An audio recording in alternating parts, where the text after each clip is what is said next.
Good morning, friends. I hope you are having a good short holiday week. I wanted to hop on here today and answer a question that so many of my clients come to me with. I hear this from all kinds of coaches, consultants, experts in all different fields that when they think about creating an online course, program, membership, they oftentimes feel very overwhelmed about the whole process and don't know where to start. So they get stuck before they even get off the ground because they're not sure that first step to take to move things forward. And so, something in my eye. So, I wanted to share with you today my process. Where do I start when I'm working with clients? And if you're just setting out on this journey, where do I recommend you start? So, the first thing that I do with all of my clients is get a sense of what is existing now for them, what's true now in their business. And so we look at all of their current offers, and we look at the price points of those offers, and we get a sense of their current status, right? So, in order to plan strategically for the future and to add in a new product or service, we need to understand what you've already got going on and where this product or service is going to fit in with the big picture of your business. And so that's what I recommend for you. Maybe do this in a fun way. So, get out a big piece of paper and get out some post-it notes and map out what are all of your current offers, where are they pricing wise in relation to one another, how do they flow from one to the other. Maybe someone enters at this point and then it leads them to this point and to this point. And then think about where could a course or program fit into this structure that would add benefit, that wouldn't compete with other offers that you have for the same audience, and that might be a funnel or a stepping stone on the client journey into another one of your programs or offers. And so you can map that out on your post-it notes. And then you get a sense of like, what would be your business goal? Why would you even think about adding this program or service?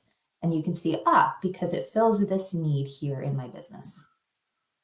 So that's step number one. Another bonus step I'll give you here is to really now get clear on who this would be for.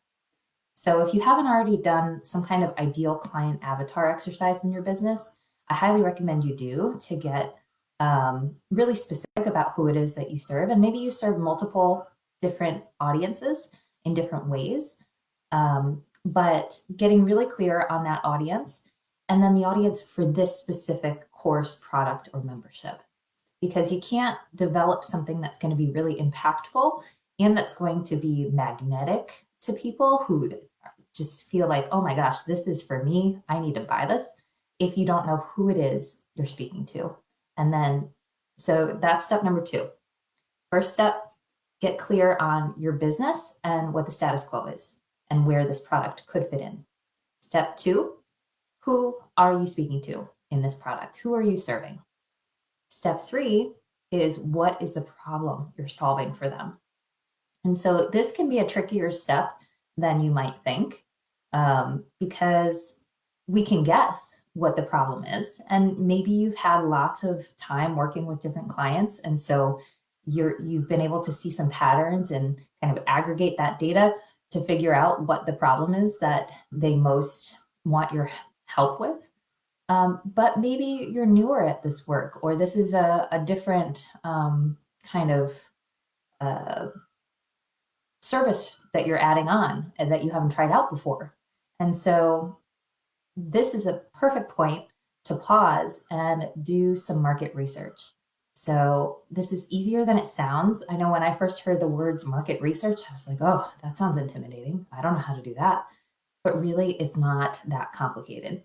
All it means is that you reach out to some people who you think would be in your target audience, possibly past clients, could be friends, And you reach out and you ask if they'd be willing to have a conversation with you. Maybe 15 minutes, hop on the phone, and you ask them some questions like, what is the main pain point or problem that you're experiencing right now around this topic?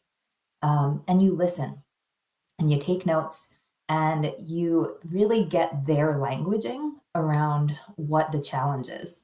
Because we all have industry lingo that we use, right? We say things that sound nice, but don't necessarily mean something. So, for example, like, a lot of coaches will talk about reclaiming your power and living your best life. As a client, that sounds nice, but like, what does that tangibly mean in my life? If I'm reclaiming my power, does it mean that I'm setting stronger boundaries or asking for what I need, things like that. So this is where you're listening in for your client's language and for what the problem is that they're really struggling with right now. And if you were to solve that problem for them, what would that enable in their lives? So those are some great questions you can ask. You can also do this if you don't want to pick up the phone and talk to people on the phone. You can try doing it by survey. So if you've got a Facebook group or an email list, you're welcome to send out, an easy JotForm, SurveyMonkey, Google form, 2-question survey and see what kind of response you get. So that's one way to do that market research. The other element of market research that you want to do is looking at who's already out there in the market and what are they offering. So basically your competitors. So you can do some searching for them. You want to see what is it that they're offering in their packages or programs, like what kind of features. Are they offering a workbook? Are they offering live sessions? Are they doing video lessons? Are they doing a membership? What's included in that membership? And so you take notes on that and what is their pricing? And so when you've looked at maybe 3 to 5 different competitors, you'll get a sense for what's out there in the market and then where you might fit. What is your unique addition to this? And maybe the unique addition is you. It's that people, everyone's not for everyone, right? So some people might be attracted more to you to learn from you just because of your personality, your energy, your vibe. But there may also be a unique perspective that you bring to the industry that's not being talked about by your competitors. So this is a great way to see how you might be able to position yourself. And I'll just give you a caution point here that if you do some searching and you see that there are lots and lots of courses or programs out there already on your topic, don't get discouraged, because what this means is that there's a market for it. So it's good news. And I encourage you to stay in abundance mindset around it, because there are plenty of people out there that need and want what it is that you have to teach. So if there are others out there teaching it, great, there's plenty to go around. So that's my little tidbit of wisdom for you today about course creation, program creation. Just to summarize, start with your business, assess what's true for you right now and where this program could fit in. Number 2, get to know your audience and who they specifically are and what their problems are. And 3, do your market research. All right, I hope that was helpful, y'all. Have a great week, and I'll talk to you soon. Bye-bye.